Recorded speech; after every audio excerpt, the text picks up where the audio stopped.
The status of capital punishment should not be changed in the United States where it is allowed.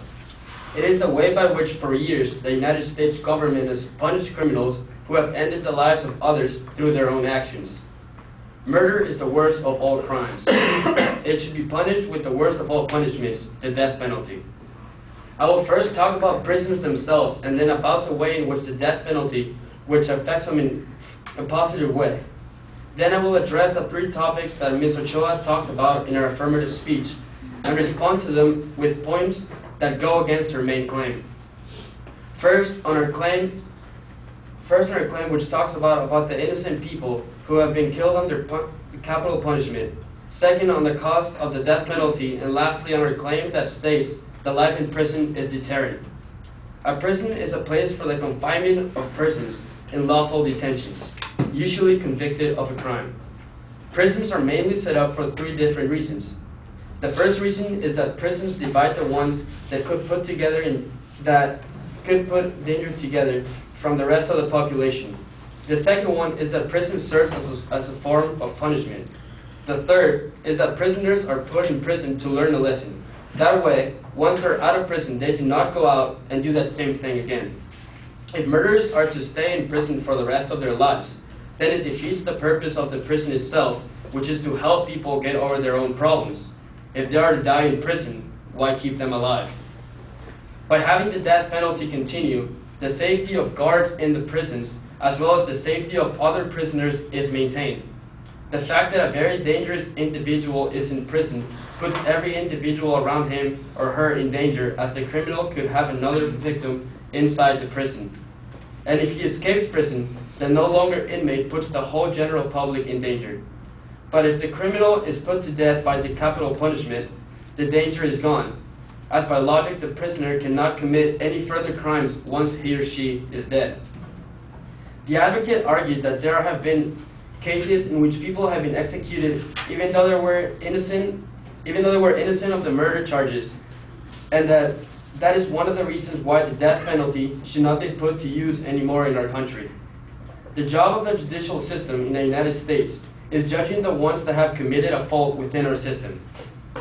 If someone was killed innocently under the death penalty, it is not the fault of the law which has a punishment for murder the death penalty. No, which has as a punishment for murder the death penalty, but instead it is the fault of the judicial branch itself. In order to use this point as an argument, the advocate should talk about the judicial system and the way in which the people working in this branch of the government are not doing their job right, either by not investigating the case well enough or simply not understanding it. In other words, this point does not back up her claim. Stephen T. Stewart, a prosecutor attorney for Clark County in Indiana, states, "No system of justice can produce results which are 100% certain all the time. Mistakes will be made in any system which relies upon human testimony for proof. We should be vigilant to uncover and avoid such mistakes." In her second claim, she argues that the costs of the death penalty are high, but they are much lower than keeping an inmate in a high-security cell for a large number of years. Typically, the cost of imprisoning someone for life in the United States is much more expensive than executing that same person. It costs, in average, $75,000 a year in order to keep that murderer in prison, as the inmate must stay in a high-security cell because of the danger they bring to the jail itself.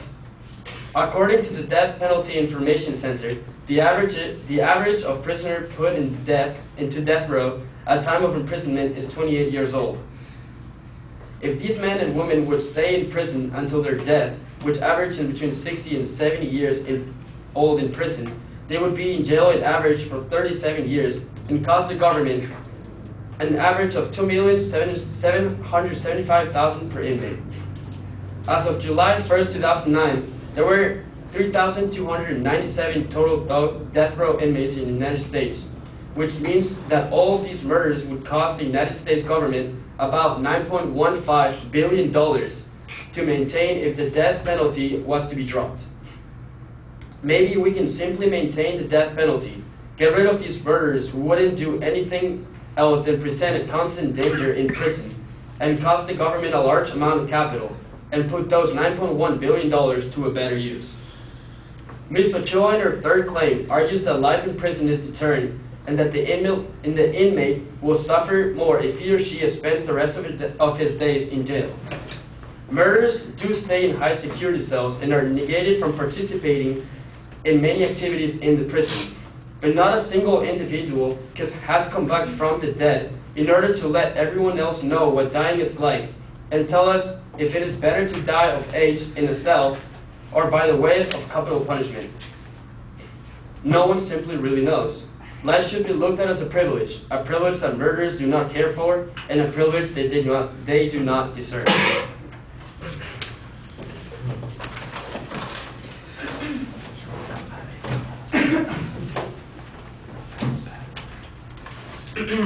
Alright. Hi, my name is Ryan. My point uses the value system that